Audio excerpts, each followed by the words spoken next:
Influential decision makers as well as dynamic professionals, we thank all of you at the very outset for your presence here with us today. Your participation truly highlights the importance of the dialogue we're about to engage in this evening.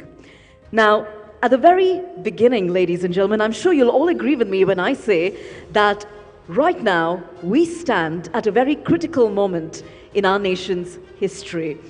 And the decision that all of us will make in a few days from now will certainly shape the future of Sri Lanka.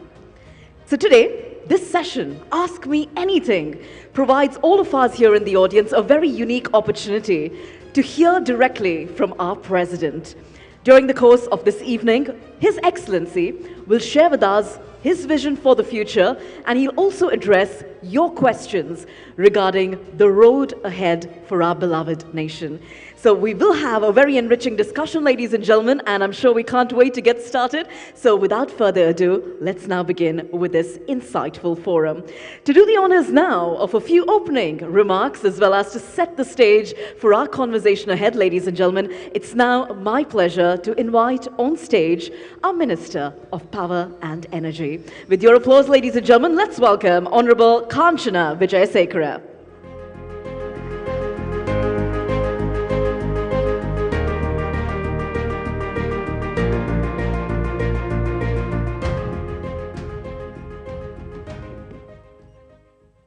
Thank you.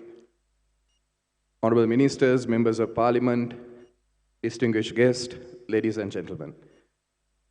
First of all, let me thank the organizing committee for inviting me to say a few words. When I was asked to come this evening to speak about the elections and the President, I asked the organizing committee which areas I should touch on.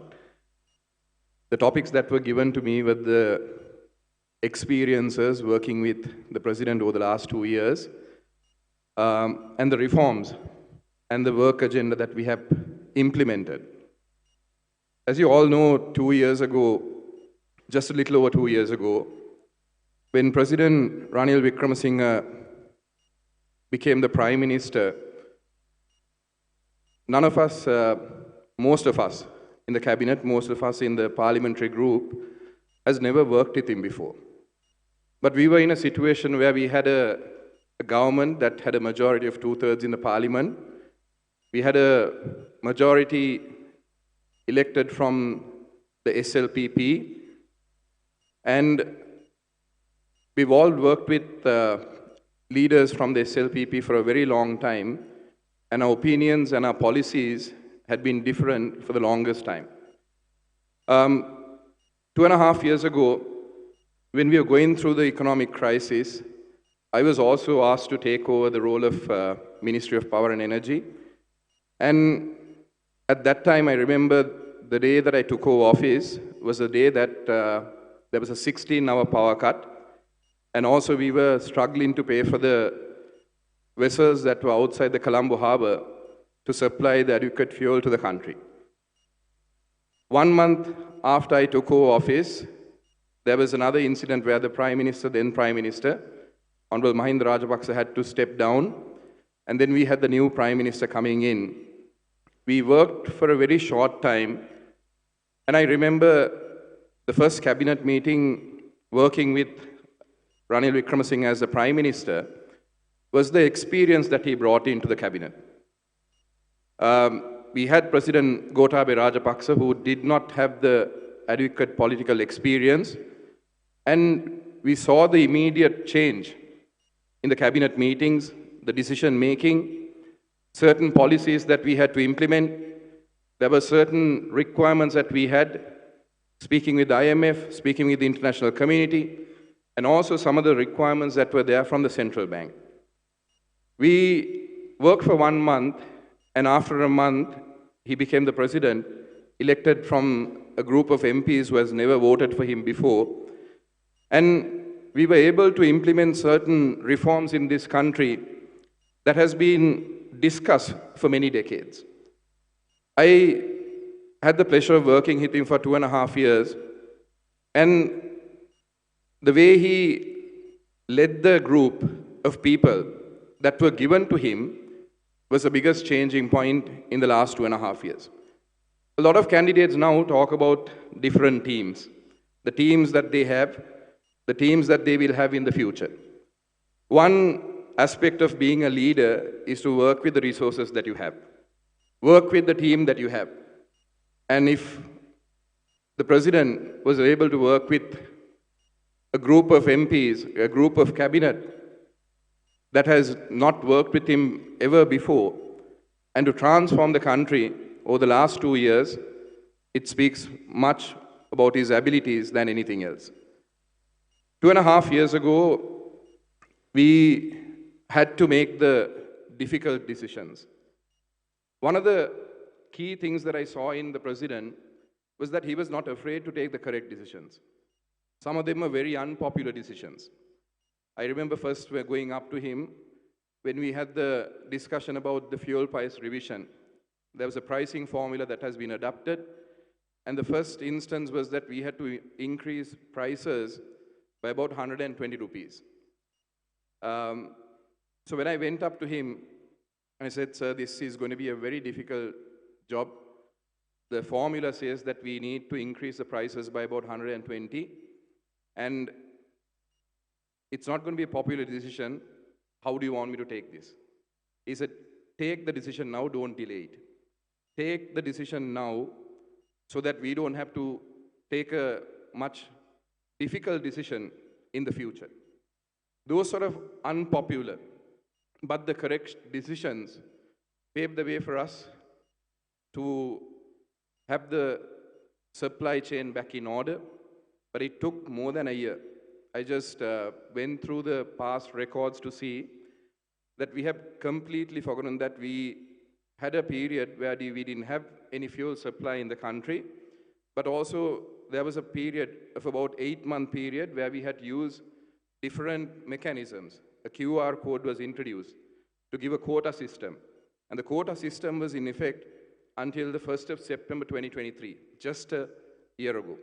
Just a year ago, everyone was using the quota facilities to manage their day-to-day life, manage their businesses, manage other activities. He was not going to be popular as well. As I said, the unpopular decisions were not just looking at just the specific sectors. When we took over the responsibility in this ministry, I remember the first meeting that we had with the IMF, and in debt to the 2 state banks and also to suppliers and also to maintain the energy security in the country. All these decisions were taken, I would say, in the most difficult circumstances. But we also have to understand that it's important. The reforms that had taken place over the last 2 years are continued in the future. When most of us came into the government, when we took the responsibility, I know that Manu Shananakara here is in the audience. Some of them were not in the governing group at that time, but when the president extended the invitation to join, to build a national government and to implement these policies, there was only a few that took the risk, putting their political careers on the line to make the right decisions at that time. And there were many people who believed that they could do certain things, but never took the chance, never took the risk at that moment to make the changes that are needed. Last year, when we started the process of rebuilding, after the reform process, one of the key things that I noticed about the president was that he was not looking at his personal goals, looking at the next election. When we had certain policy matters to be implemented, policy decisions that to be taken, some are very tough decisions to be made. There were at times during the cabinet meetings, certain members of our cabinet, certain members of our group voiced their concerns to the president and said, "Sir, please don't do this now. You're going into an election next year. You're going into a presidential election. If you do this, it might affect the chances of you being re-elected, and we might have to go home sooner than later. Then I remember the president, what he said was, no, we have to take decisions irrespective of the elections. At one point, one of our cabinet colleagues said these exact words, Sir, Mahinda Rajapaksa Mahattaya නම් අපිට කියලා තියෙන්නේ හැම එකක්ම දේශපාලන වශයෙන් හිතලා ගන්න කියලා. 2005-10 මැතිවරණ දෙකේම එතුමා ජයග්‍රහණය කරන්න අගමැතිකම 6 දිනකට වික්කා. ඔයාට අගමැතිකම දෙනවා, ඔයාට අගමැතිකම දෙනවා කියලා. So this was communicated at the cabinet by one of the senior colleagues that the former president Mahinda Rajapaksa, when he was contesting elections, he would give a promise to someone for the elections, and there were about 6 individuals that were promised the premiership after the elections. But the story was that none of the 6 got the premiership, but he got elected in. And we remember when we went to the president for certain things, he always said, continue this program. The bills that are needed to be presented in parliament, don't delay them. Even at the last moment, before the presidential election was announced, I remember the economic transition bill, the electricity reforms bill, the public finance management bill. These were certain bills that have been discussed for many years and by many governments and have been discussed in many IMF programs before but could not be completed. But thanks to the president's strong leadership, thanks to his steady policy implementation, now we know that there is a path that has been built to us that any government that is in Sri Lanka has to follow that footprint, implementing those reforms. One of the other key things that I have experienced with the president is a wealth of his experience that he brings to the table. The IMF agreement, a lot of people say it was something of a easier negotiation process. But we saw how difficult it was to negotiate, not just with the IMF, but with the international community, the development agencies, the different lending agencies, and what sort of work it took to get the IMF agreement in place. A lot of people thought that the IMF program was just to open up and bring some financial assistance or loan facility that could help the country. But there was a bigger thing in that.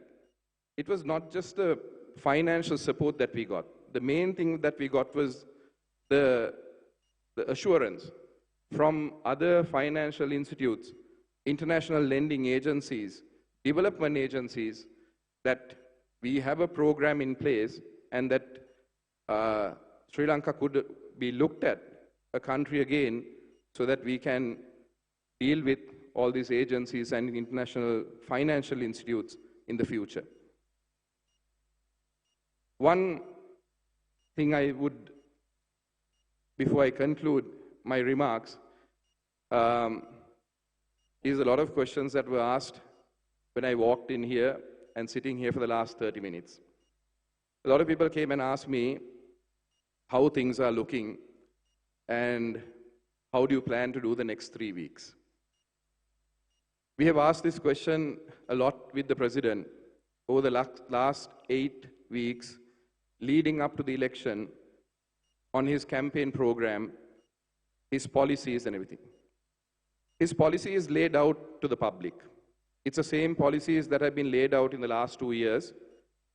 The policies that have been approved by the Parliament, the financial management policy, which was approved by the Cabinet and the Parliament, which has to be continued. And if you look at the different candidates that have put down their proposals now, we're happy to see that most of them who had opposed these bills, opposed these programs in the last 2 years in Parliament, have also now taken a step and said, we will also implement certain similar programs with negotiations. But you know that it's not an easy task to negotiate or adopt new reforms, or change the path that we have agreed with different agencies and other financial institutes.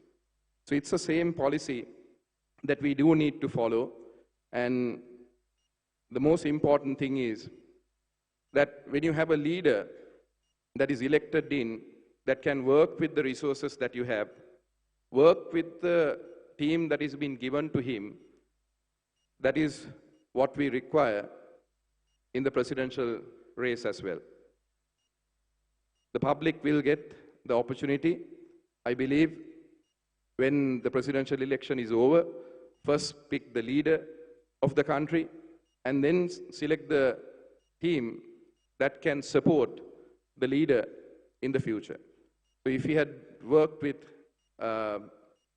not a selected group of individuals, but the individuals that were given to him, he had shown immense qualities in driving with this team and showing that it can be achieved and it can be done as well.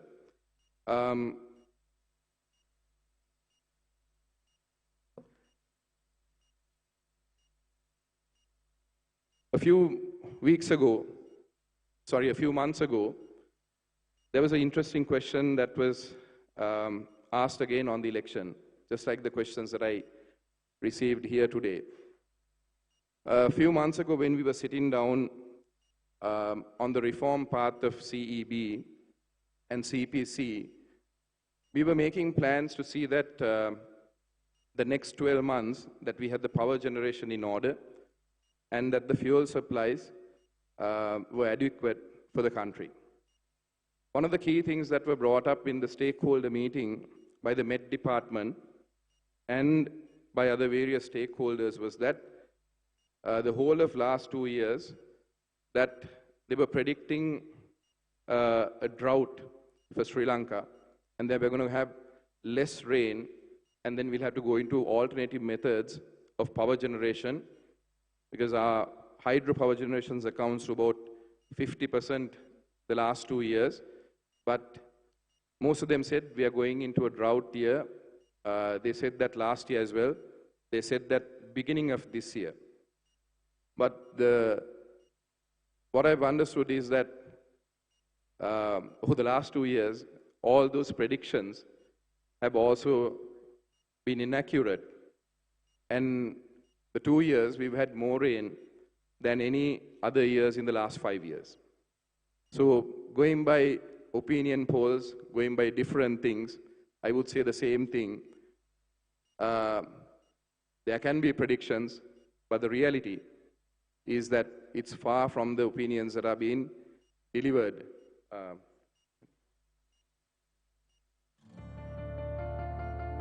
Ladies and gentlemen, we're delighted now to welcome in our midst His Excellency Ranil Wickremesinghe, the President of the Democratic Socialist Republic of Sri Lanka. A very warm welcome to you, sir, and we look forward to a wonderful evening of conversation with you.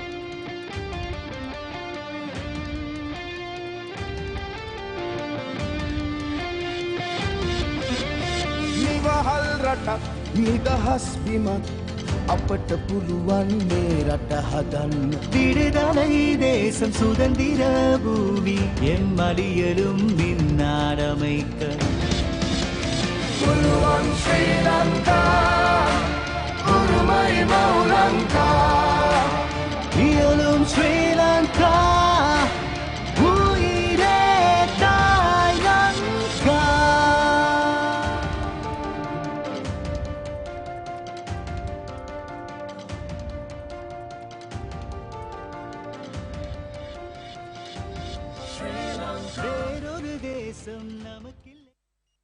Your Excellency Ranil Wickremesinghe, Mrs. Wickremesinghe, let me wind up quickly.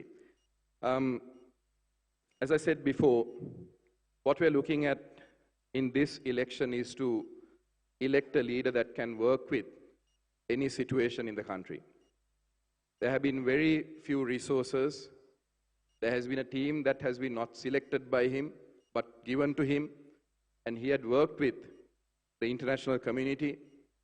And when everyone in this country had no hope, I remember a time that there were individuals that were part of our government. We had a 149-member parliament group. There's about 20 members at the beginning of the financial crisis said that the then government cannot implement any reforms and cannot get us out of the economic crisis. Most of them went and sat on the opposition. Some of our own ministers resigned. Some of the members from parliament resigned from their memberships. Prime ministers resigned. A lot of individuals, political leaders said that this country cannot be reformed. We cannot come out of the crisis. And I remember a lot of individuals left the country saying that they had no hope in this country. A lot of people who came to us during the crisis for fuel, for power generation. I remember most of the companies representing the BUI, most of the apparel companies, other businesses, they said their businesses are shutting down and they're moving elsewhere. And they had no hope in this country. Financial institutes, when we met them, the two state banks, they had no hope. No one had hope in this country. When everyone rejected to take the responsibility, when certain individuals put conditions to accept some part of responsibility, President Ranil Wickremesinghe put his hand up and accepted the responsibility as it is and have taken us over the last 2.5 years, which no other government, no other leader has been able to do. We have done reforms in most sectors that we have dreamt of, that we have discussed. Over the last 2.5 years, we have passed more laws, brought in legislation to the parliament. I don't think any other government has done that before. There have been many structures that have been put in place. One advice that the President gave us as the Minister of Power and Energy, what he told me was 2 years ago that investors might not come in the first 2 years, but you make sure that you put a foundation in, you put the framework in, you make sure that the CEB has the ability to pay back the investor, make sure that the Ceylon Petroleum Corporation has the ability to pay back its suppliers, put that foundation in, and once the agreements are in place, once the legal framework is in place, the investors will follow. So that is what we are seeing now in the country. That's why we need to continue that pathway.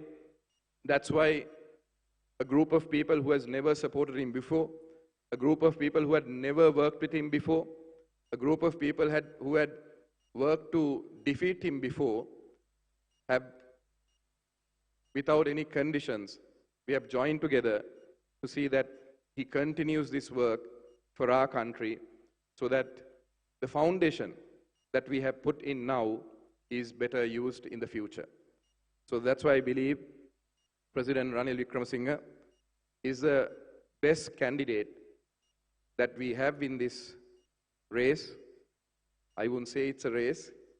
The best candidate that we have for the country. A lot of people say that they will deliver certain things as promises in their policies, but we have a leader now who has delivered on his promises, and we know that can deliver for us in the future as well. So with that, I conclude my remarks. It has been an honor for the last 2.5 years and been a very much of a learning experience for young politicians as myself as well. We have learned a lot. He has groomed us. He has given that insights. He has guided us. And someone asked me whether he has shouted at us. That's something that he hasn't done. But he has given us the advice.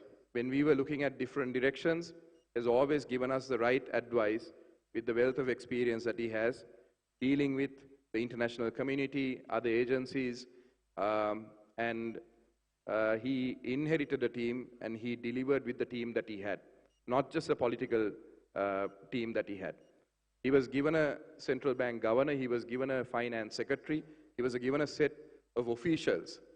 None of them were appointed by him, but he made sure that he used all the resources that he had, all the officials, all the politicians, and we have, I would say, done most of the reform work that we haven't been able to do over the last 5-6 decades in this country. So with that, I believe there's a lot more to do in this country, and with the foundation that we have set in, it's only going to get better with the right leadership, with the leadership of President Ranil Wickremesinghe. Thank you.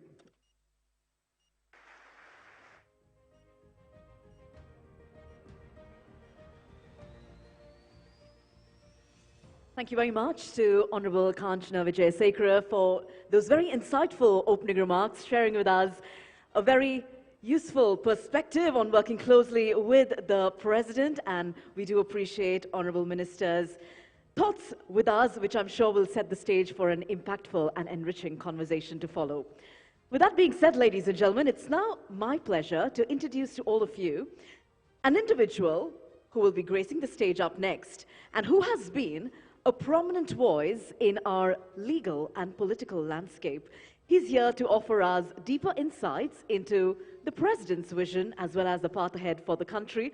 Ladies and gentlemen, to address the gathering now, please join me in welcoming on stage Mr. Faisal Mustafa, President's Counsel.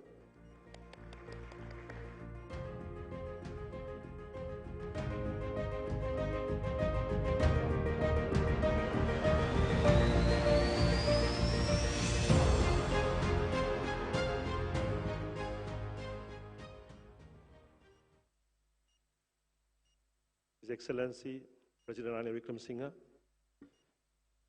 Professor Maitri Wickremesinghe, members of the Cabinet, members of Parliament, distinguished invitees, ladies and gentlemen.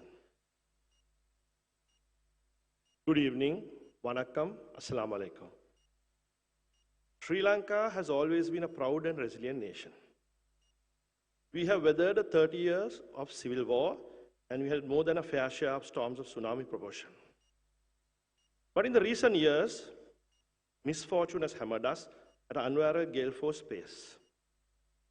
Just when we thought that racial strife was a thing of the past, in 2018 we were struck by racial riots that jolted the nation, and an unprecedented political crisis led to a serious blow to our tourism sector. Then came the Easter Sunday attack in 2019, which dragged our nation into depths of despair. As if that wasn't enough, the COVID-19 pandemic struck in 2022, bringing the world to its knees and pushing our economy off the cliff. Our GDP, which was going at 6.5% year-on-year basis in 2007, nosedived to a negative 5% in the year 2020. Without taking necessary steps to organically nourish and grow our GDP, instead we opted for quick fixes. In 2021, these artificial stimulus measures led to a GDP growth of 3.9%, but in 2022, we saw devastating consequences of this approach, a negative growth of 7.8%. The burden was too much to bear. For the first time in our history, we defaulted in our debt. Inflation shot up to 70% by September 2022, and the Sri Lanka rupee took a 45% plunge in value against the US dollar. I don't need to remind you of the fuel and gas shortages, the food and medicine shortages, the endless power cuts, and the dark days of history. We all suffered through this crisis. The corporate sector, which you represent, was hanging by a thread, facing unprecedented challenges that made it impossible to stay afloat. The political turmoil was the order of the day, culminating the unthinkable. A sitting president being ousted for the first time in our history by a people's uprising. In the middle of this chaos, when our nation was crying out for leadership, one man stepped up to the challenge. Our incumbent president, His Excellency Ranil Wickremesinghe.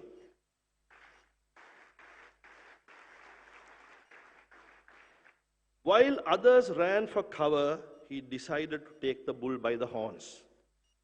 Only a courageous leader can do this. 2 years ago, at a critical point, he made informed decisions.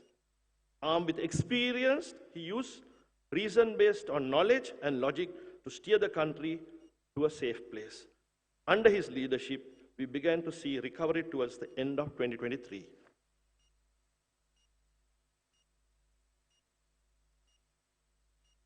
Our GDP growth in the fourth quarter reached a promising 4.5%. And in December 2023, our inward remittances crossed US dollars 570 million, the highest in 33 months. This was not a small feat. It was a clear sign that we're beginning to turn the corner. The successful debt restructuring has paved the way for a new beginning, and we are fortunate to see the light at the end of the tunnel. Our tourist arrivals that had plummeted to an all-time low are slowly but surely picking up. We are not out of the woods, ladies and gentlemen. The road ahead is full of challenges and is fragile. At this juncture, the nation calls for responsibility, stability, and most importantly, continuity. The foundation of change in the private sector has been laid and need to be developed and enhanced. For now, temporarily, we have overcome the balance of payment crisis in Sri Lanka and has demonstrated its ability to maintain a balance of payment surplus, and in the short term, thanks to recovery in our trade deficit and reduced debt payments. But let's not kid ourselves. If we don't start paying our debts, we would brace ourselves for depreciation of the currency that could open a whole new can of worms. If we delay the necessary reforms, if we fail to secure adequate bridge financing, and if we bring about abrupt policy changes, the consequences will be disastrous. We risk completely losing all the progress we have made. I shudder to think that if we take a wrong step, we would be the next Zimbabwe, Argentina, Venezuela, and now Maldives.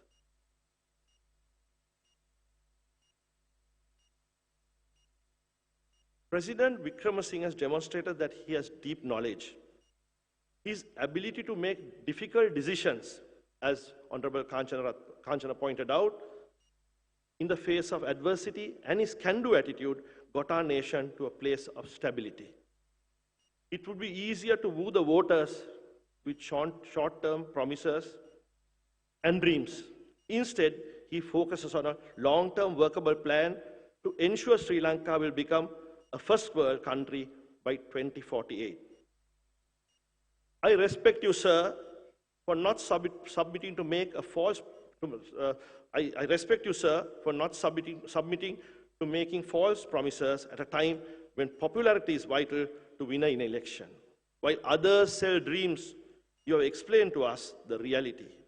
However tough it may seem to be, the dreams offered by others are not based on real numbers, actual experiences, or realistic vision. These policies lack the fiscal discipline for continued economic development. Their lack of experience at this crucial time would cripple our economy beyond repair. As it stands, we have outperformed the IMF forecast and are taking firm steps towards recovery. We have to look to a leadership that has the stature, the courage, and a proven track record to continue to stay in course.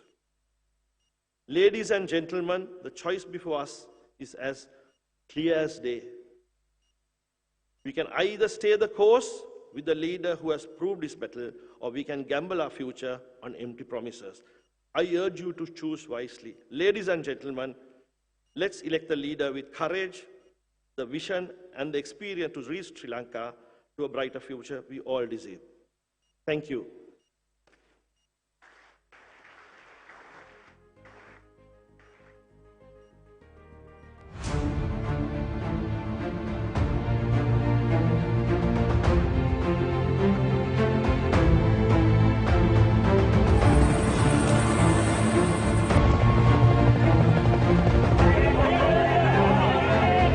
ජාතියක් හැටියට අපි අසරණ වූ මොහොතේ රටක් හැටියට අපි වැටෙන්නට තිබූ අවසන් අඩියට වැටුණු මොහොතක්.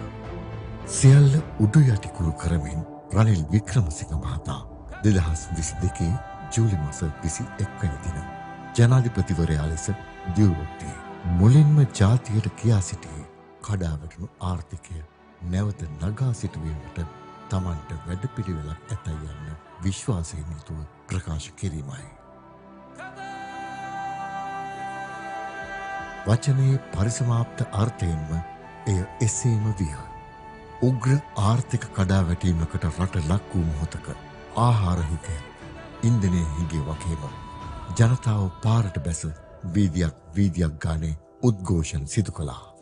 ජාතික ආර්ථිකයේ ශක්තිමත් කරමින් ජාත්‍යන්තර සහයෝගය ලබා ගනිමින් රටේ පවතින මූලික ප්‍රශ්නවලට විසඳුම් ලබා දෙමින් ආහාර, ගෑස්, ඉන්ධන, විදුලිය ආදී අත්‍යවශ්‍ය දෑ කළමනාකරණය කර ජනතාවට සහන සලසමින් ප්‍රජාතන්ත්‍රවාදී රාමුව තුළ සියල්ලන්ටම නිදහසේ ජීවත් වීමට අවස්ථාව ටිකෙන් ටික උදා කර දුන්නා. ජාත්‍යන්තර මූල්‍ය අරමුදලේ සහ ලෝක බැංකු ආධාර ඇතිව වැටී තිබුණු ආර්ථිකය නව මාවතකට ගෙන ඒමට සැලසුම් සකස් කළා. අද අපි එය ටිකෙන් ටික භුක්ති විඳිමින් සිටිමු. නව ආර්ථික ප්‍රතිසංස්කරණ වලින් දේශපාලනික වශයෙන් අවාසි වූවත් 2048 සංවර්ධිත රාජ්‍යයක සිහිනේ මාවතට පිවිසී ඇත.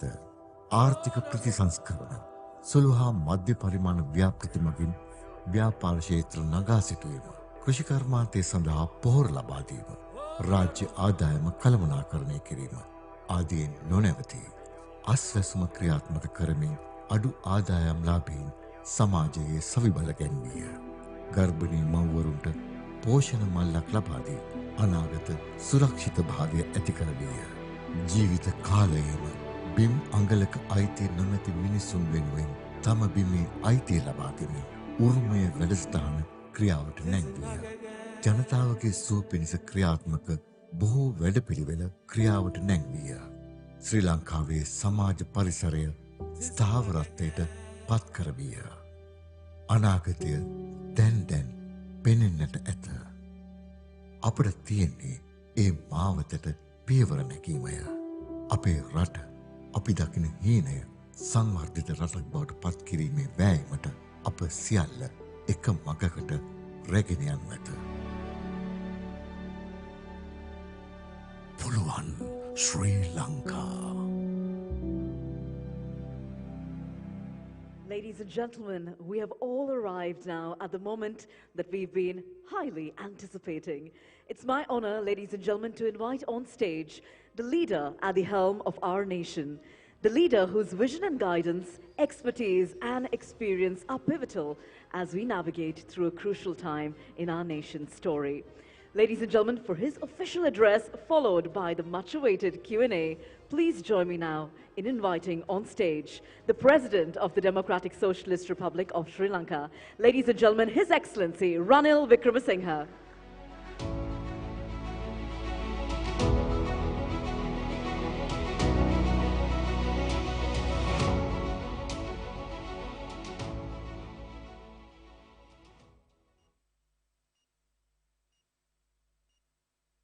Honorable Ministers, distinguished guests, and friends. Looks as I've been running from one convention to another.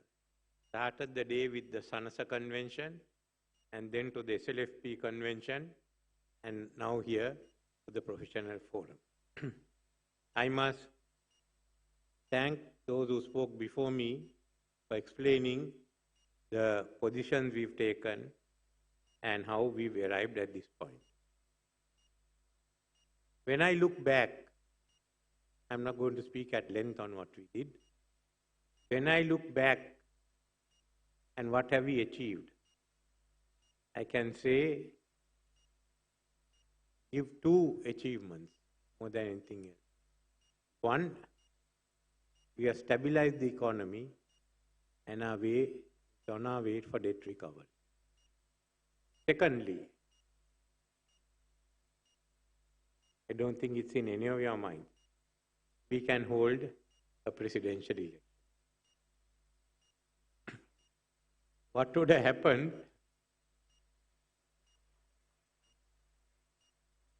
if you didn't take responsibility? What would have happened if we just decided to pass it on? If I thought, no, I'll follow everyone else and tell you find someone else like the speaker. Or if the speaker is not willing, anyone else who was willing. So that I think is the second achievement, and I'm proud that you have now been given a chance of deciding what the future path should be. And that's essential. Basically, we were at war, an economic war. And as we have emerged from it, we have to decide where are we going, how are we to achieve. We have to do so in a background where people have been calling for a Venezuela, for a change. On one hand, they want a change, they want a Venezuela. On the other hand, you want stability. How do you achieve it? I had to work with a team which I didn't know before. In 1977, we formed the cabinet. We were all known to each other and we worked together with it. In 2001, I formed a cabinet, again with many of them who are known to me, and again in 250. And here, I worked with a group of people known to me personally, but not having worked with me. What did they do? Well, they were part of the team that delivered the results. I couldn't have done this by myself. Whether it be the officials or whether it be the ministers, we formed a team. A hastily assembled team. It's like in some of those war films, all of a sudden you select a few guys who are left behind and tell them go and defend or attack. That's all that we had to do. Anyway, we come to this position where with the backing of the IMF, the ADB, the World Bank, the Exim Bank of China, and the 17 OCC nations, Official Creditor Committee nations, we've come to an agreement on debt sustainability, debt relief, and on the way forward. That takes us to 2032. Now the first question before us is, do you want to continue with this or are you going to give it up? The conditions cannot be changed, in the sense the benchmarks. The benchmarks have been put as to what the government revenue should be, what our expenditure should be. Those are conditionalities. In other words, you can't change them. Okay, you can decide that you will reduce some tax and increase the others as long as you meet the benchmark. But the benchmark can't be changed. Now this is the first instance, the first decision we have to make. According to the other parties, they are going to lower taxes, they are going to lower duties. And how are they going to do it? They have no substitute. What is the substitute sources of income? What you are calling for is a reduction of our revenue. On the other hand, they will be giving many welfare measures. There will be handouts, increase. So basically you are reducing your revenue and you are increasing your expenditure. Where are we going? You want to go down that path? You remember this? Can you remember it? 2019. President Gotabaya reduced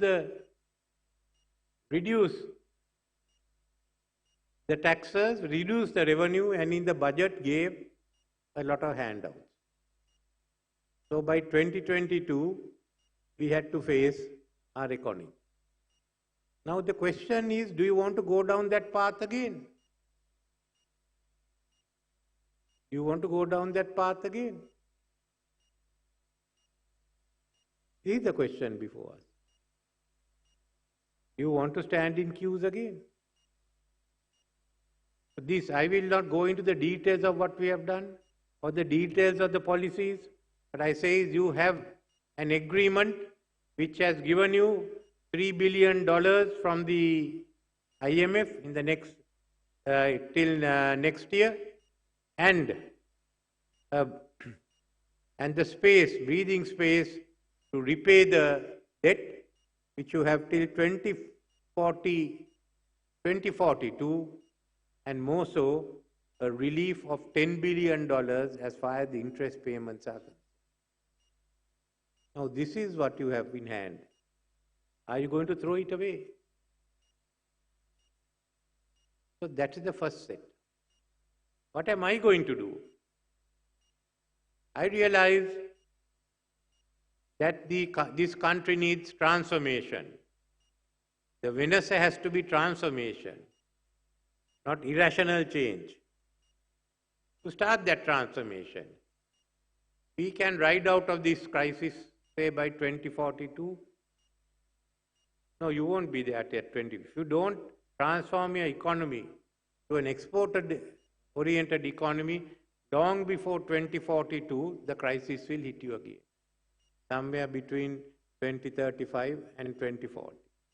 Because while we got time to repay the debt, we'll be incurring more debt as we go along. This year, next year, year after, we are incurring debt. But if we transform ourselves into a highly competitive, export-oriented economy, to a digital economy, into a green economy, then we are on the road to a surplus. That is the surplus we need. That is the transformation we need economically, which are setting down. Think anew. What is the biggest asset we have? We have land. And there will be 2 billion more mouths to feed by mid-century. Go in for agriculture. Modernize your agriculture. And be sure that you can supply the market. You increase your tourism from 25 lakhs to 50 lakhs. And at least to $400 per head from 150. That's more money. So like this, turn into a digital economy. Train our people so that we have a highly trained workforce which can even take on semi-automated manufacturing. Even automated, it doesn't matter.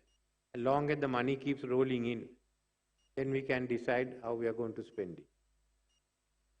So these are some of the new thinking that has to go out. There will be far more, there are much more in the field of logistics. You will all be able to come with different ideas. Why? Because we are allowing the markets to determine. And we need that strong framework. So economic transformation is one issue that we have in mind. But economic transformation itself is not sufficient. There has to be social transformation. There are a number of issues that are not being addressed. And if we fail to address that, it will lead again to instability in society. Our multidimensional poverty is now 25% of the population. And we've committed ourselves to bringing it down to 10%. What does it mean? It means that in the field of health, in the field of education and social care, there are many inadequacies that we have to target. It's not merely one of the income. It's also of the different sectors and the services that we provide for them. So this is one area. Secondly, a socio-economic one is the spread of ownership. In our constitution, under Article 27(2)(f), we are committed to the dispersal of ownership. not to have it concentrated in the state or with a few businesses, but to spread it out, small ownership. And that's what we are committed to do now. We have committed ourselves to give freehold rights to 2 million people who are permit holders under the law. You own your own land. About 250,000 apartments for low-income families to be given out to them. Again, freehold ownership. And in the plantations, you do away with the plantation agriculture to be replaced by agro-businesses. So the line rooms and the lands around it will be taken over and they will become villages, and the people living in who have the lands there, who have line rooms there, will be given ownership. It's a tremendous transformation of ownership we've undertaken. And this won't be the end. We are looking at the Employment Provident Fund and the Trust Fund, both. You will not require all the money. The central bank won't require all that money to be invested in your bonds and your debentures. So there's money available for investing. But to do so, we have talked with the trade unions and with the employers. So that's another way of ownership. Our National Wealth Fund and strengthening the cooperatives. Also making concessional funds available for low-income families to purchase their apartments. So this is the socio-economic part. There's much more to be done. Take the case of women. They form the majority in this country, but they are underrepresented and their rights are not adhered to. So we brought the Women's Empowerment Act, which will be enforced in the next year, 2 years, 3 years, and it will apply both to the public sector and to the private sector. That's how we will be going ahead. We are looking at the other areas, especially a social justice commission, to deal with the social issues, the social disabilities that plague us. Our country still are carrying on the remnants of a feudal system, of caste, of race. All that has to be put aside. And I am happy as president, I am for the first time responsible for the election in which race, religion, caste has no place to play. It's economics. All pockets have been hit, whether you are Sinhalese, Muslim, Hindu, or Burgher. So all the pockets are the same. So that's what we have here. So let's go ahead.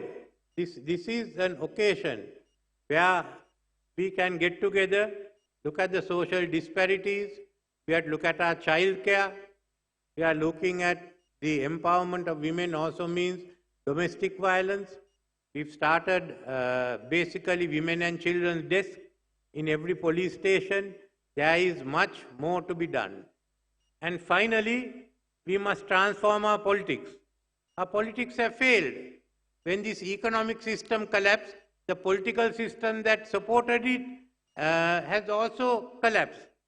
When you see my colleagues in the other two parties again try to rise on the old economic theories of subsidies and nothing else, it's an attempt of the dead to rise again. And it can't work. It will go down.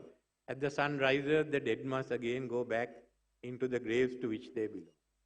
So that is what we are facing today. We have to look at the political system. Can this type of political parties continue? Can you have this type of political parties continue where the final decisions are not made by the members but by the courts of Sri Lanka? No, you can't have that. We must have a few stable political parties. Long ago, I watched a film which was done by Alfred Hitchcock, 39 Steps. I was reminded of that when I went for nomination.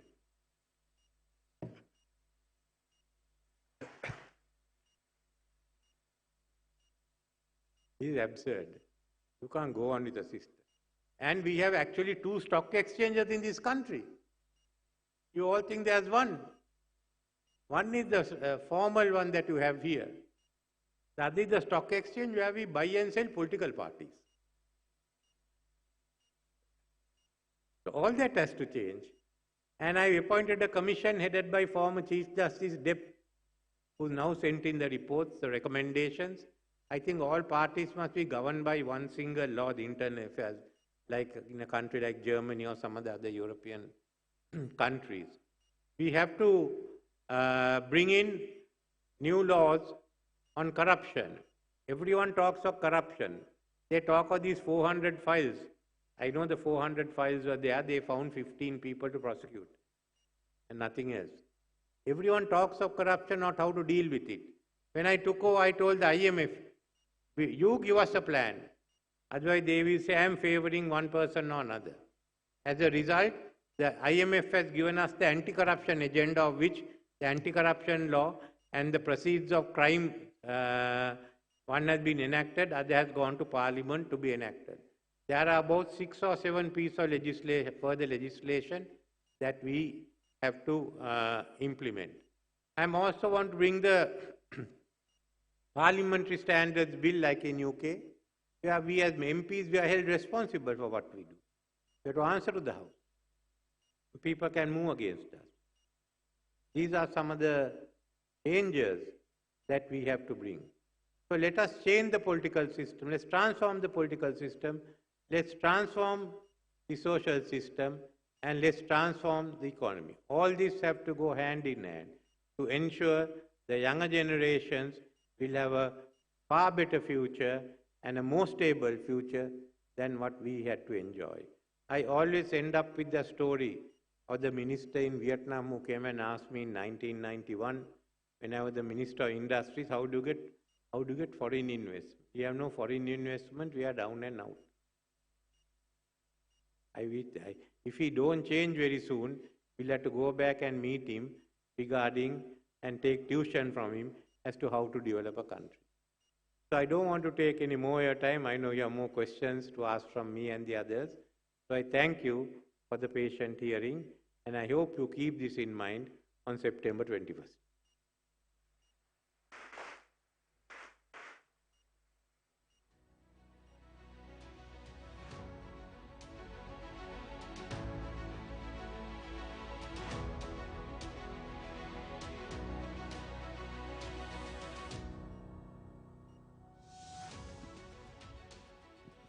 Good evening, Your Excellency, and good evening to everyone. My name is Shian Jayavira, and I have the pleasure of moderating the most awaited session for this evening, the Q&A with His Excellency, the President. So without further ado, I'm sure most of you have a lot of questions that you wish to ask His Excellency, so we will start with the questions. I'll just brief you on what the process will be. So we want to make it as interactive as possible. So if you look to your left and right, depending on which side of the ballroom you are on, you will see ushers holding microphones. So the request is, if you can put your hand up and also stand up, it would be helpful, because we have a large gathering today. So sometimes we might not be able to see if you have your hand up, and then we can start with the questions. So if there are any questions, you can put your hand up and we can get started. Yes, I believe there's already one right in the front, so I believe there's a lot of excitement. Sir, yes, you can go ahead with your question. Yes. Thank you, Mr. Moderator. I want to ask my esteemed friend and His Excellency Ranil Wickremesinghe a piece of advice that I have been. And I'm trying to make this question in the vernacular, so forgive me if I stumble over some of the words. මට telephone call එකක් ආවා මාස දෙකක් ඉස්සෙල්ලා මේ මගේ නෑදෑය හරියට සනීප නැහැ ICU එකට අරන් ගිහිල්ලා තියෙනවා. ඉතින් මං ආවා ලන්ඩන් වලින් එයා බලන්න මොනවද වෙන්නේ කියලා. එයා ICU එකේ ඉන්නකොට මට තේරුණා that එතන හිටිය ඩොක්ටර්ස්ලා ඔක්කොම දෙව්වා මොකද ඒගොල්ලන් දන්නේ නැහැ මේක මේ patient එක treat කරන්නේ කොහොමද කියලා. හැබැයි එක ඩොක්ටර් වක් අවුරුදු 50ක් විතර දැනග එක්ස්පීරියන්ස් ඩොක්ටර් කෙනෙක් ඇවිල්ලා කිව්වා මම මේක කරන්නම් කියලා. So the patient is in the ICU and the patient is slowly recovering. Still the patient needs attention and care as රෝගයා තාම හරියට ඇවිල්ලා හොනේ නැහැ. දැන් මට ඒගොල්ලන් මගේ නාදාය කියනවා මේ සර් ඒ එක්ස්පීරියන්ස් ඩොක්ටර්ව එහාට දාලා අලුත් ඩොක්ටර්ස් ටිකක් ගේනවලු ඒගොල්ලන් දන්නේ නැහැ මේකට මොනවද කරන්න. මේ මොනවද මේ වෙන්නේ කියලා මං කිව්වා මේ පිස්සු වෙන්න එපා මෙහෙම කවුරුත් එහෙම කරන්න බෑ කියලා. මොකද who is going to remove an experienced doctor treating a patient in the ICU and bring a whole bunch of new people who have no idea what to do, how to treat them, and didn't do it before? So that is the question that this country is facing. Can I ask you, Mr. President, what do I tell my relatives?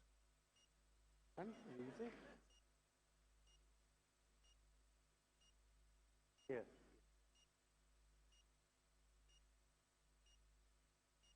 So what's the question you're asking about experience?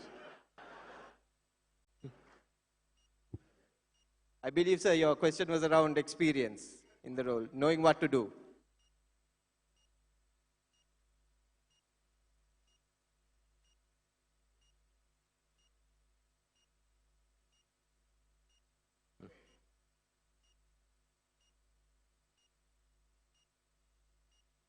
To write the obituary.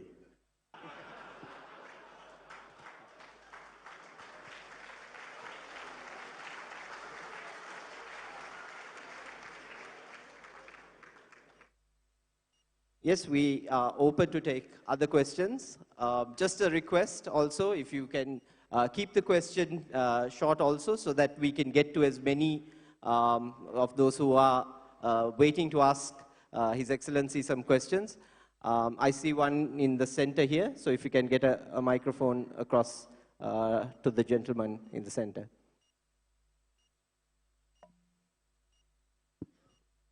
Hi. Mr. President, you were a member of President J.R. Jayawardena's cabinet in 1977, as you mentioned earlier. And that cabinet was tasked with kickstarting Sri Lankan's economy after the economic downturn that preceded J.R. Jayawardena's government between 1970 and 1977.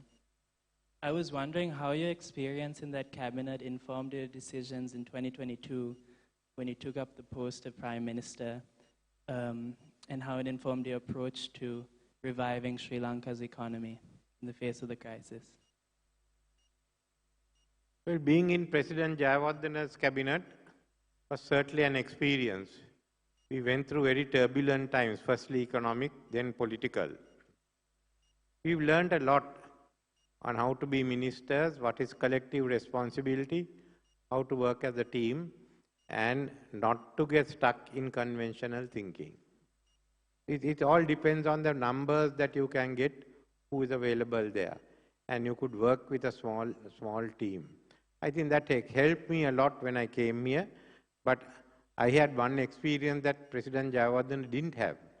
President Jayawardena picked a team he knew well. He worked around with us, he judged us, and he decided you are the people who are the people who can make it to the team. I didn't have that opportunity. I got a team, and I must say they worked as well as we did in 77.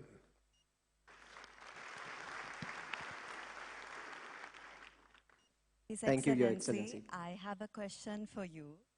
I'm going to stand here because I'm only 5 feet tall and probably no one can see me.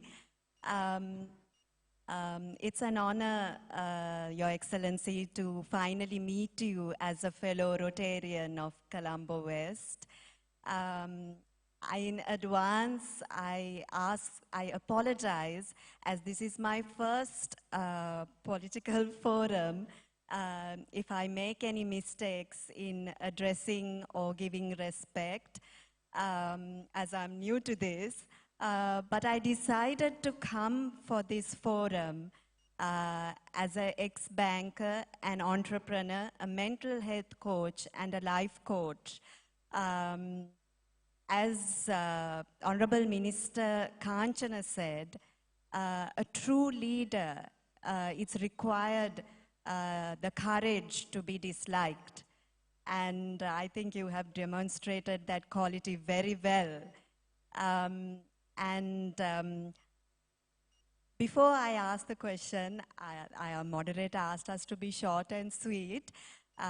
But please bear with me a little bit because the majority... Madam, if I can ask, because I'm sure there are a few others who are also waiting to ask questions, if you wouldn't mind asking the question from His Excellency, then I'm sure His Excellency also would be quite happy to answer.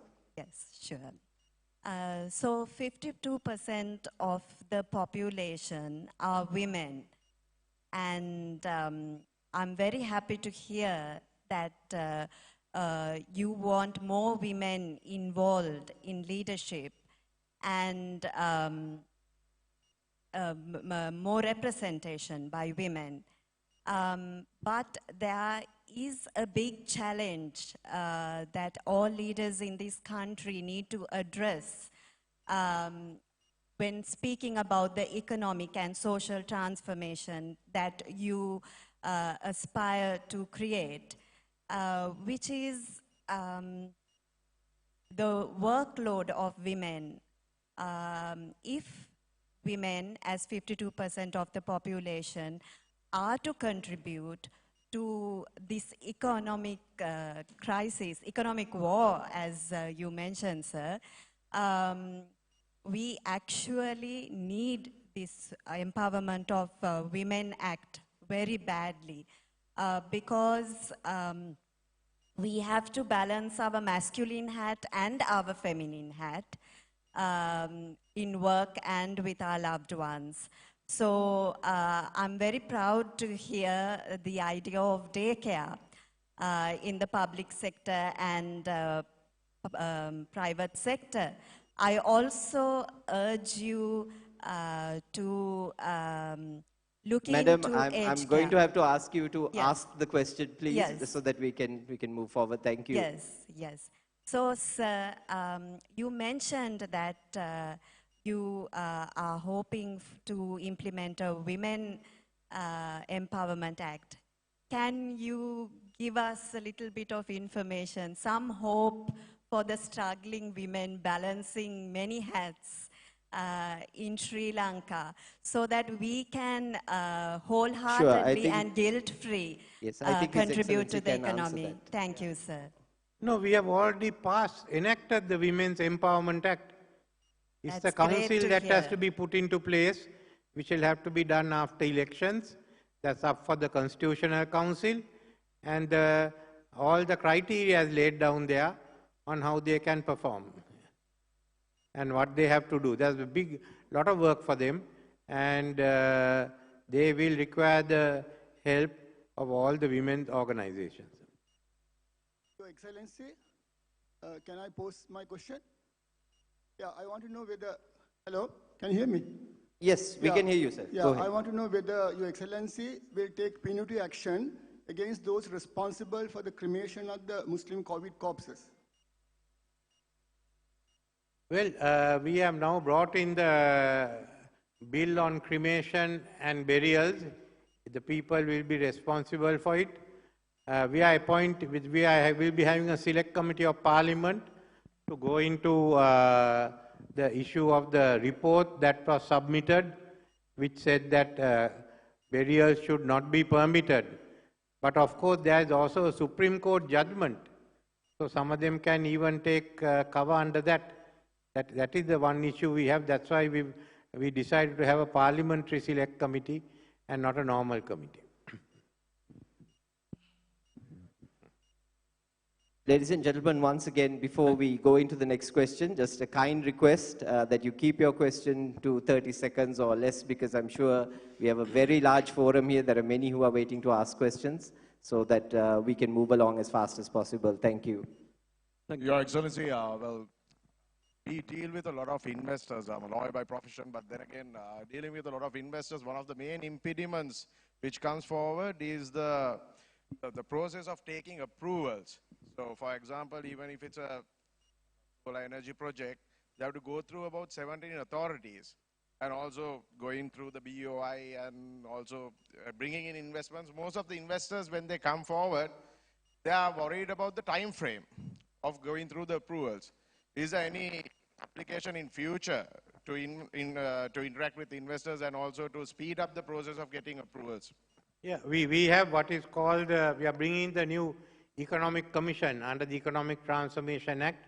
It comes into effect on 1st of January, and there's one single point, and they are empowered to give decisions. Any agency has 2 weeks in which they should reply.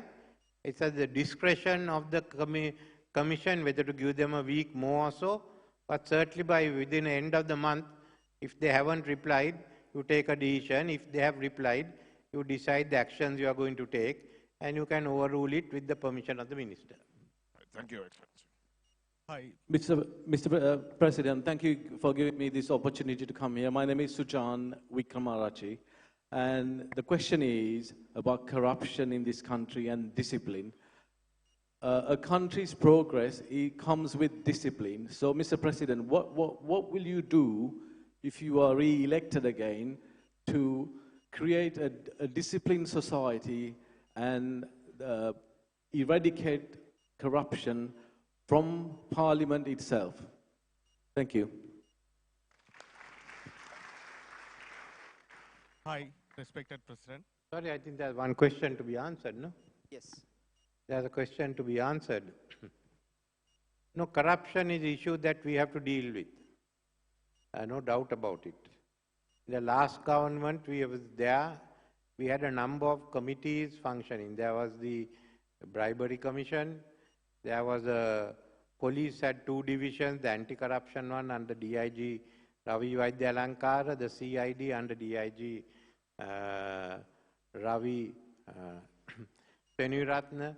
There was a secretariat on anti-corruption headed by a member who was nominated, Anand Vijaypala, was nominated by the JVP.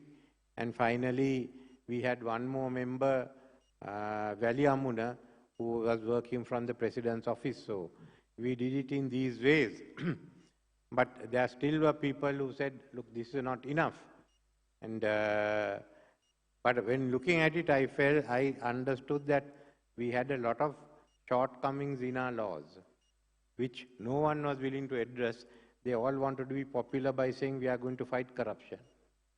This is a popular one. We are going to fight corruption, and we are going to put the corrupt into jail. I disagree. We cannot put the corrupt into jail. You will want to know why. Only the courts can put the corrupt into jail. We who are politicians can't be putting corrupt, whether we think they are corrupt or not, we can't. We can prosecute them and then send them to jail. But we have always been doing the politics of it. Everyone is taken up by the politics of it. So I spoke with the IMF when I have been accused now that I have come to save the corrupt. I spoke to the IMF, and they gave the anti-corruption agenda, the number of laws you require, the number of regulations. Once we put it into place, we'll have the best anti-corruption system in South Asia, and maybe one of the best in Southeast Asia. But we've also got to train them. Now, if you want to know the details, it will be there in the Finance Ministry website as to the anti-corruption work that we have to carry out. It's very, very exhaustive, done by a top team in the IMF. We've got to implement it, and in the next 2-3 years, I think we will be addressing most of the issues related to corruption. Even for parliamentarians, and we are bringing the parliamentary standards law to ensure that parliamentarians who are involved in it can be removed from Parliament. Thank you, Your Excellency. Thank you very much. Good evening, sir. No, there's someone Yes, there. there is a question here. Yeah, go ahead, sir. Hi, respected President.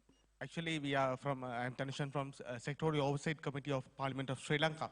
Actually, as we discussed with the committees in the parliament, actually we encountered like we need to wish you to make a decision as a president when the country was in a bad situation. Actually, as the formula works, actually, what are the projects that are available and the vision of upgrading all the things and living all the education and all the things. If you could able to implement those projects with the SOCs, the youth representative of Sri Lanka, those people as well. So the talents of people will be going up as well as we could able to support from our talents as well to uplift the Sri Lanka's economy and the growth as well. And also would like to urge you to, if you could able to start the process on the issuing the ID for the SOCs of Parliament of Sri Lanka. Yet now we are just discussing on that. But So if you have a question, we'll take it. Otherwise, thank you for your comment. Thanks. Sir, can I? Honorable President, I am Behshad. මට ලොකු politics නෑ. ඒ වුණාට මට එකක් කියන්න පුළුවන්. I already have submitted a research based on legal. Can you remember Sir, sorry, Youth Oversight Committee? Yeah. So What we'll do is we'll take some of the broader questions right now. A research එකටත් අනුව next president sir වුණා නම් අපේ country smooth යයි. Okay, thank you very much. Ladies and gentlemen, if you can keep it to questions rather than statements, that would be useful. Yes. Honorable President, I represent the Sri Lanka Chamber of Small and Medium Industries. I am Professor Rohan De Silva. You know, the SME sector is the backbone of the economy, and also we contribute almost 52% to the GDP. And what would be your, under your leadership, what would be the best that you can do for the SME sector? For the SME sector, first is to revive it, restructure it. They've got the worst of the COVID and the economic crisis. So we are trying to help those out. We've been pumping in about 50 billion rupees as the first phase to help them out. We are also bringing in a new insolvency law, which will allow some other small and medium enterprises that were badly affected to be restructured. Our first aim is to ensure that as many as possible, you take the SMEs, and many as possible are able to function again. Then we'll go up from there. Good evening, sir. I have one question. So many houses have been under the National Housing Development Authority for more than 50 years. First, they give the ownership. They didn't give the ownership. They gave us the called card system. After that, they gave the leasing. So, what is your plan for those houses? Are you going to give the deed ownership to them? Which houses? Those are under the National Housing Authority. So many houses in urban areas called. We are giving them. We are giving them all the low-income houses. We are giving them freehold ownership. Because. Ladies and gentlemen, a humble request: if we can keep the questions to a broader spectrum, it would be good. Madam, if you want to quickly finish up your question, you can, but we would ask that we keep it to the broader problems that the country and the economy is currently facing. Good evening, Mr. President. It's an absolute honor to meet you today. My question is, what are your future plans for Sri Lankan capital markets, and also with regards to the current passport queue? Since you have already eradicated all the other queues, with much happiness, I'd say that. So what's your future plan for that as well, the current ongoing passport queue? Please give us a solution, Mr. President. That's all. Thank you.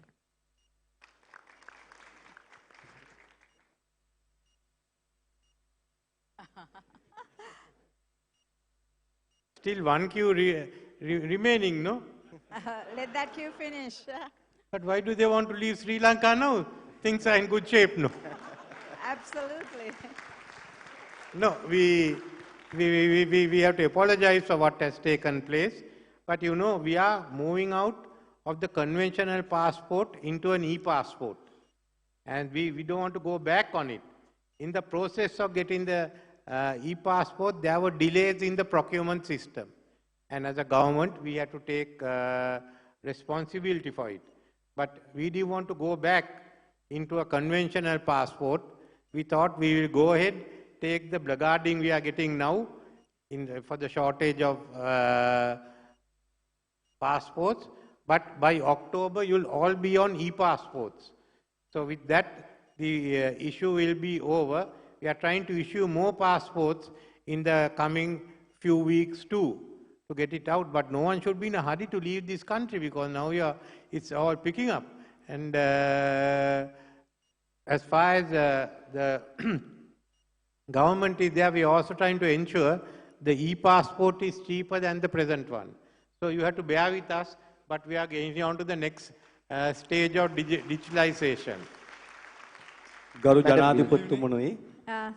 Madam will take your question. Sorry, sir. 1 second. Madam will take your question and then. Thank you very much, Mr. President. And I should really thank the President for the current situation. We are really not out of the situation, but at least we see the light end of the tunnel. So thank you. But I have really 3 questions. I'll make it quicker. Thank you for giving us I represent the SME as the president of the small and medium entrepreneurs.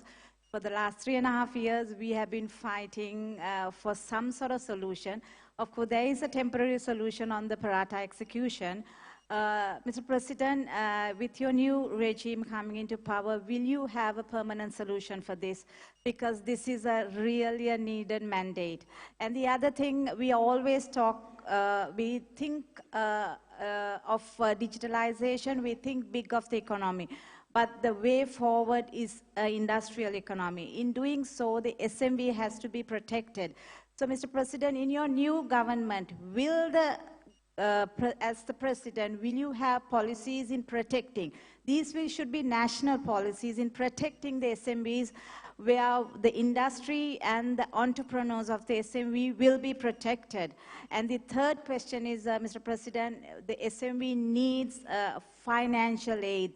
So in your new regime, in your new government, will the SMB have a financial banking system where we could look forward to in trying to uphold our enterprises, our industries, because our industries have gone through a lot, and looking to a way forward is absolutely inadequately, it's very difficult at the moment because of the situation we have gone through.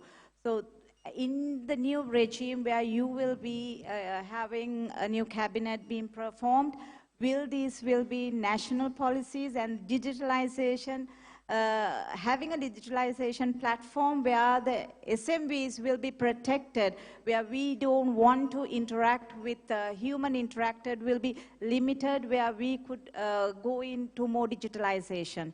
Thank you, Mr. President. Thank you very much. Certainly, as I mentioned earlier, SMEs has been one of our main areas of where we've been focused on, because SMEs are the lifeblood of any economy, but it must work within the economic system, and that is essential. So how do we strengthen our economies? As far as, so that we are working on that, I said we pumped in about 50 billion, there will be more money to come. As the country's economy gets better, the SMEs will flourish, and there will be more and more SMEs that come into place, especially the small end of it, and the smaller ones, the micro enterprises. As far as funding is concerned, we are looking at we are certainly committed to a national development bank. But remember, for SMEs, there can't be one bank. The biggest, if you must have the normal banks which have a spread of branches to handle it. I think in fact, we are concerned, the Bank of Ceylon and People's Bank have branches. The SME person somewhere in Mahayangana is not going to travel to Colombo. So let's strengthen it and look at the SME. This is why we want to put the agencies together to form Enterprise Sri Lanka. with the industries ministry is working out. IDB, the ITI, or all of them will form, the EDB will form Enterprise Sri Lanka to help our small and medium entrepreneurs. Mr. President, the Paratha execution, there will be a permanent solution for it? Which one? The Paratha law? One? The Paratha law. Paratha law? Paratha law will be there, but what we are giving you is the solution through the new insolvency laws, where you can go into, you can go to courts and ask for restructuring of your debt. That's what happens in UK and in USA today. What's called Chapter 11. That is what is used for small, medium and large industries. But, President, as you know, in this country... Madam, I'll have to say thank you very much, and we'll take a few maybe. We have this law. We are bringing in the law from UK and US, which is the protection. Paratha execution, if you take Paratha execution out, your banks will collapse.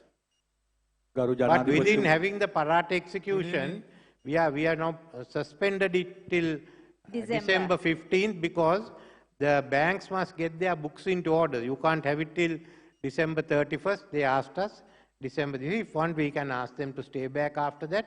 But a Paratha law has to be there.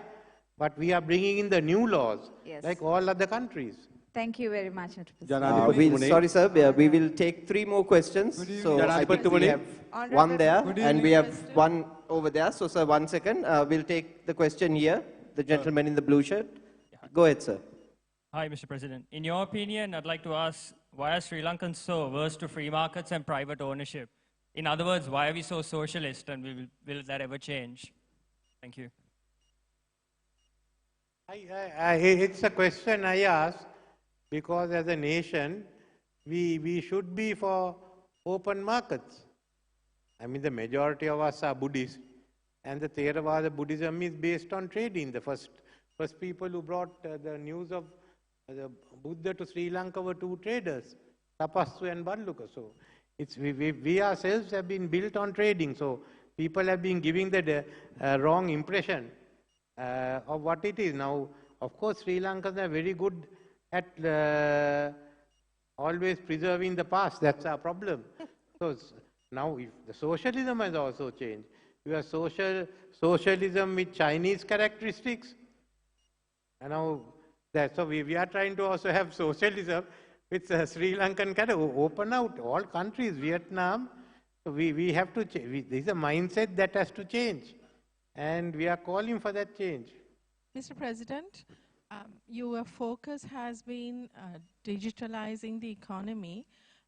Immediately, what are the digital projects that your government has initiated? That's the first question. The second one is banking sector consolidation. What is your government's take on it? Firstly, there are many projects going on in the government. It will increase. We want the digitalization to be over within 5 years. So virtually most departments are undergoing it, including the immigration department at the moment. So the second one was on bank consolidation. Madam, your second part of your question was on? Someone asked a question. Yes. Bank consolidation. Yes. ජනාධිපතිතුමනි අපේ රටේ නූතන තාරුණ්‍යයට දේශපාලඥයා කෙරෙහි ද්වේෂ සහගත තත්ත්වයක් තමයි නිර්මාණය වෙලා තියෙන්නේ. ඒ ඔවුන්ගේ හැසිරීම ඔවුන් බලය ලබා ගත්තයින් පස්සේ කරන ඔවුන්ගේ ආයතා ක්‍රියා නිසා. හැමෝටම දැන් ඔබතුමා හැම දෙයකටම කොමිෂන් සභාපත් කරලා තියෙනවා ඉතාමත් සුදුසුයි. ඒ වගේම අනාගතය සඳහා ඔබතුමා ජනාධිපති වුණායින් පස්සේ අපිට පුළුවන් ද අපේ දේශපාලඥයන්ට ආචාර ධර්ම පද්ධතියක් හඳුන්වලා දෙන්න? Code of Parliamentary Standards Act. ඒක විශේෂයෙන්ම එක්සත් රාජධානිය ගේන්නේ. එතනින් තමයි මේ ආචාර ධර්ම පද්ධතිය ඇති කළා ඒක ක්‍රියාත්මක කරන්න බලය තියෙනවා. දැනුත් අපිට එකක් තියෙනවා ක්‍රියාත්මක කරන්න බෑ. අනාගතයේ ක්‍රියාත්මක කරන්නට ඒ බලතල දෙනවා. Your Excellency. Good evening, Your Excellency. So my question is, why isn't the government not taking any action to incorporate more economic-related subjects into our educational system? So I think majority of the population still don't know what actually caused the economic crisis. So, yeah. I am not someone who's in favor of putting more subjects. I think students must have less subjects and more time to enjoy. That's how we came up in life. We didn't have to cram all the time. Excellency, We should make, no, that is for the media to and others to make the people aware of the economy. So if some of the people in the media don't know economics, so what can you expect the students to do? Excellency, Mr. President. Yes, can I, sorry, if I can just interrupt. So there are, I think there are about 4 standing right now. So we'll take this gentleman's question over here, and then the ladies, and then we'll move on to that gentleman standing there and the other gentleman in the corner. If the rest can just hold on to your questions. Go ahead, sir. Your Excellency, you mentioned in your speech about your future economy of export-oriented economy. I represent construction sector where I represent about an association of 200 plus entities in Sri Lanka. I lead the association. There is always a misperception that import substitution is never been competitive in terms of protective tariff in this country. Especially if you take the tiles where the monopoly is there, import substitution where the para tariff of 150% protective taxes has been given to the local manufacturers. Is that right in your policy? That's something we've inherited and we have to relook as we go along. Thank you, sir.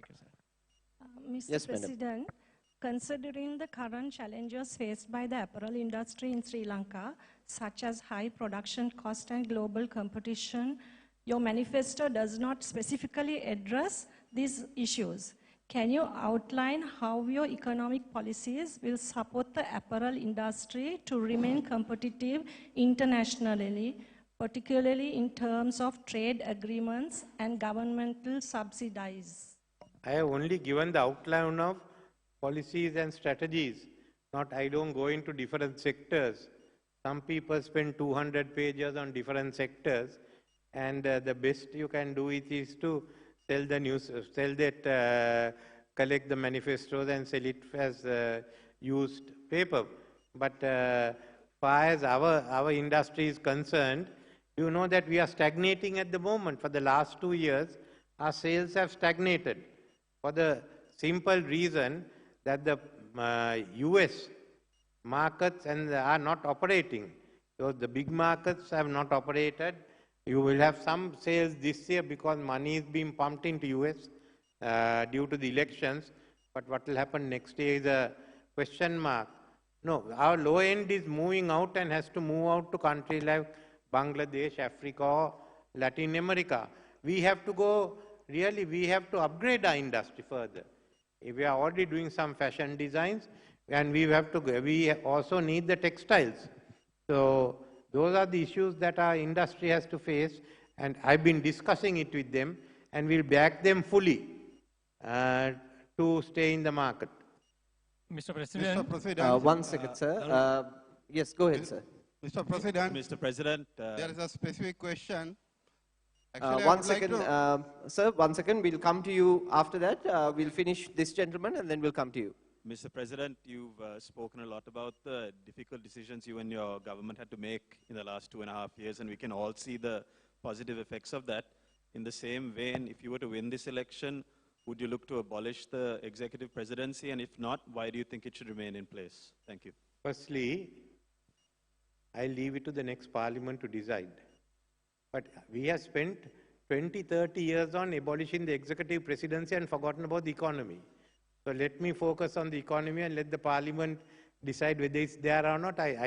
In my view, I think governance is second.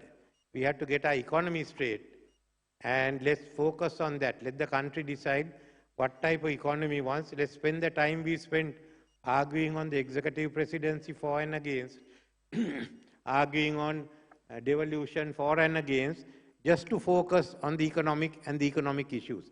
If you don't do it, you are going to be in serious trouble. Mr. President, Yes, sir, go ahead. Mr. President, Mr. President, I think I have a small question. Many countries have 2 national stock exchanges and some regional exchanges also. Even India, there are 2 national exchanges and 36 regional exchanges. Would you consider to have one more exchange in Sri Lanka and some regional exchanges, stock exchanges? Thank you, sir. Not at the moment. I think let's start with what we have and then see how it develops. Mr. President, can I check with you, because we have not heard about your plans for the government procurement.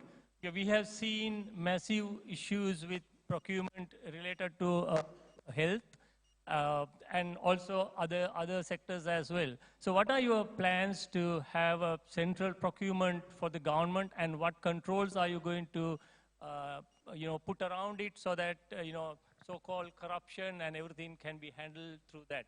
And developed countries like Singapore has very nice central procurement systems which is really governed by committees, etc. And do you have any such plans?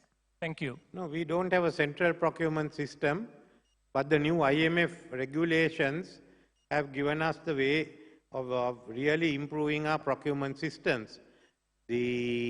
Secondly, if you look at the totality of the procurements involved annually and the ones that have come out as being frauds, it's a very small amount, I must say. In fairness to our public servants, a large number of procurements are going through without being challenged. Some of the bigger ones, yes, it comes out, it's basically there. But by and large, the system has worked. And we will look at improving on the procurement system, which we've got the IMF, and that will get put into place in the next 2 years. But central procurement systems, no, that can also lead to its own abuse. Sir, go ahead, sir.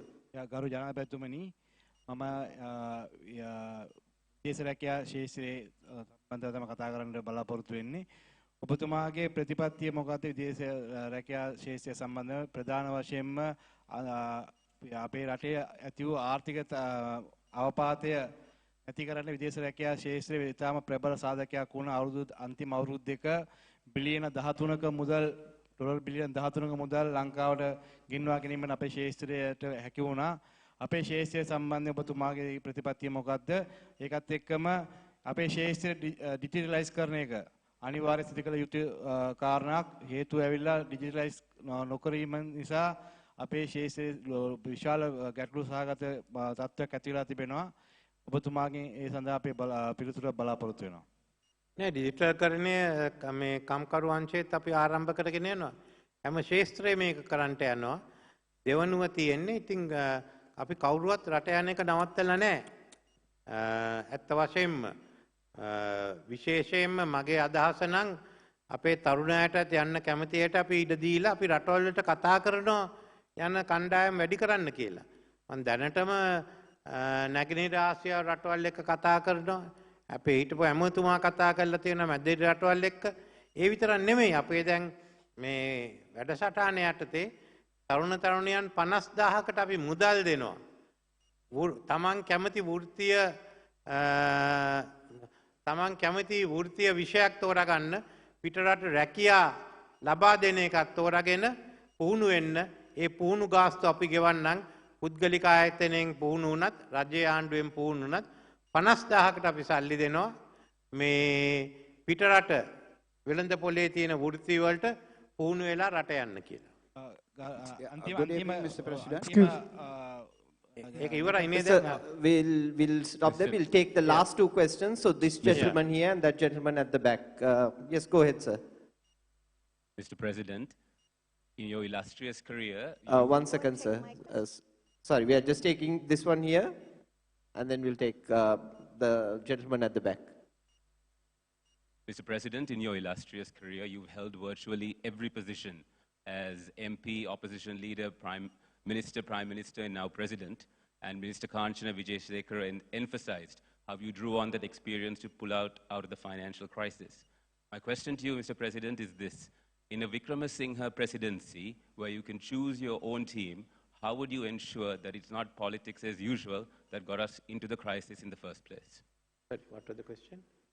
You want to repeat that, sir? This is the last bit. How would you ensure that it's not, in a Wickremesinghe presidency where you can choose your own team, how would you ensure that it is not politics as usual that got us into the crisis in the first place? I won't call it a Wickremesinghe administration. It will be another executive government in Sri Lanka. We should not personalize this around the executive. Unfortunately, I don't have a full say in selecting the team. But the team has to be selected by you all. A president must work with the cabinet. And the prime minister is the person who has the support of the majority in parliament.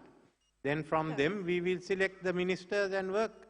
As long as I get work out of them, I mean, look at this lot. Most of them are fighting me till I came in. So it's the ability to work with anyone instead of going to select specific teams. Good evening, Your Mr. Excellency. President. Last two questions, Your sir. Excellency, Go ahead. First of all, my heartiest wishes and prayers for your success. I have a small question. Excellency mentioned that in 1977 and 2001, the government in the cabinet, you had, all the ministers, people, most of them. Government, this cabinet is okay, new people. My point is, my question is, Excellency, for a long period of time, the minority party leaders or minority parties were with you. Just I want to know the weak points from your side, why they do not, the minority parties, especially the minority party leaders, they were in your cabinet. They couldn't support you at this time. Or from your side, are there any weak points? Or what are the weak points from that side you are saying, Excellency? Thank you very much. Yes, so minority party leaders are now with the other side and the minorities are with me. Mr. President. Your Excellency. Okay, yes, sir, go ahead. Thank you very much, sir. At the back. Your Excellency. Good evening, Your Excellency. My name is Amal. Sir, much spoken about the IMF, the stakeholders, the time it's taken. It's been about 2 years to put the complexities together and to come to this point. My question really is not much spoken about the international bondholders. The question is, how important is it? And there's today a news item saying that they've given an ultimatum till mid-September. How much of a big impact would it be on us? Thank you. What was that? So the first question was on the bondholders, if I'm not mistaken, the international bondholders. And the second part of your question? It is on the bondholders. The international bondholders, they've given an ultimatum saying to come to an agreement by mid-September. The question is really not much spoken about the international bondholders, unlike the IMF. So my question is, how important is it and how crucial is it for us? And in this context where they have given an ultimatum of mid-September. It's a news item, I'm not too sure about it. On what? Bondholders are given an ultimatum in mid-September. No one has given us ultimatum mid-September. They all know elections are on. Everything commences after elections are over. Bondholders, and we are discussing, I can't disclose to you what is happening there, but certainly there is no ultimatum for mid-September. There is election on 21st September, and thereafter the talks and discussions will resume. Everyone knows that. Greetings, Excellency. I'm moderator, Mr. Shyam Javir. I'm butting in. I'm interrupting, though this is the last question. I am Angela Seniviratna of the entertainment industry. As you spoke about people leaving the country, I did too, for the very specific reason because we did not have medication. We still do not.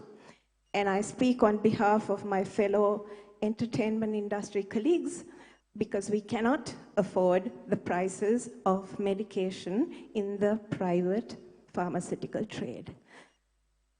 Madam, we said that that was the last question, so I will yes, about the private medical care and then the cost of medicine. Well, it's basically market-oriented. It's how we can build up a stronger health insurance system. Yeah, there's no way in which we can go and control the prices in the health industry. And there are different levels. We are talking at the very top, but if you go out in the outstations, it's different. The government hospitals don't have enough medications, sir. Government hospitals are getting in more and more medication we didn't have at that time. Yes. But we are reforming the system. Thank you very much, sir. And Angela, when are you going to keep entertaining us further? Sir, sir, Mr. when the President. medications are available, thank you, sir. You used to be on many of the beauty contests. Thank you, sir. Mr. President, I have one question. Thank you very much for your questions. I'd like to thank... Mr. President, I just have one question. Thank you very much, sir. Thank you very much, sir. Please, because President, very impressive of him saying of professional forum about the economic part of it. Yes, pretty nice. But Mr. President, I humbly disagree when you say you second governance. I think the reason why you're here is of bad governance, and that is why you are brought here. So if you don't give place for good governance, you're going to repeat. It's going to be a vicious cycle, sir. So I believe as much as you are into the economic part of it, you must equally go with the checks and balances and good governance. That is a must. I have never said I am against good governance. I said the country must focus on its economy. I was here because of the economy collapse, not anything else. And I took over the economy. We need good governance to go with the economy, but we can't ignore the economy. You just can't do it. It's no longer a question of whether you're having devolution, executive presidents, or anything. Good governance is there. We brought in a lot of changes, and more have come in, and there's more to come. But if you don't focus on the economy, forget about it. No, thank you very much, Your Excellency. Thank you for your sharing your vision, sharing your thoughts with the forum today, and thank you very much to everyone who asked questions. I'm sure you all enlightened today with the forum. I will hand back to Trishma now. Thank you very much. Ladies and gentlemen, let's put our hands together for His Excellency Ranil Wickremesinghe. Thank you, sir, for sharing your thoughts with us. Ladies and gentlemen, as we wrap up, it's time now for a few words in appreciation. So we'd like to invite forward with a vote of thanks a member of the Professionals Forum, also barrister at law. Let's invite Ms. Sashi Shafter to join us up on stage.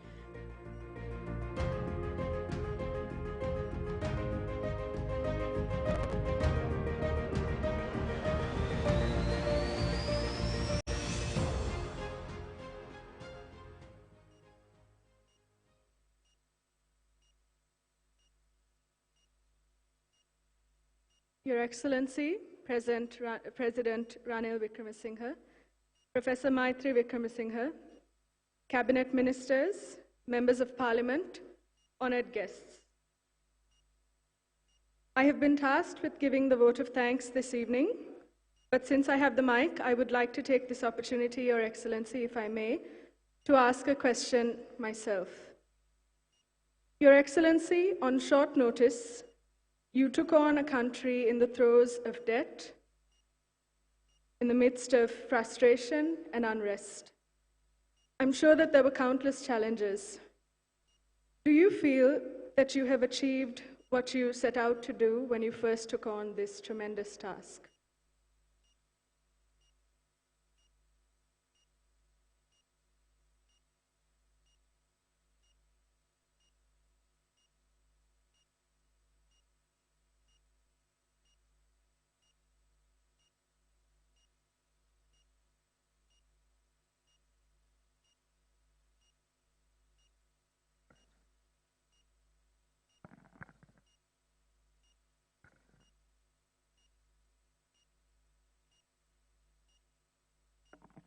Short term, yes. Long term, more have to be done to consolidate and ensure that we have a good future. Thank you, Your Excellency, for that candid response. I will now move on to the vote of thanks. Firstly, I must thank the Professionals Forum, its president and office bearers for organizing this event. And I would also like to thank the hotel and not forgetting the sponsors. I must then thank the speakers, Honorable Kanchana Wijesekara and Mr. Faiza Mustafa, President's Council, for giving us their wisdom and knowledge, particularly in matters of politics and matters pertaining to the upcoming presidential election. However, it is His Excellency who must be thanked most of all. He has challenged us this evening to ask him anything. It could be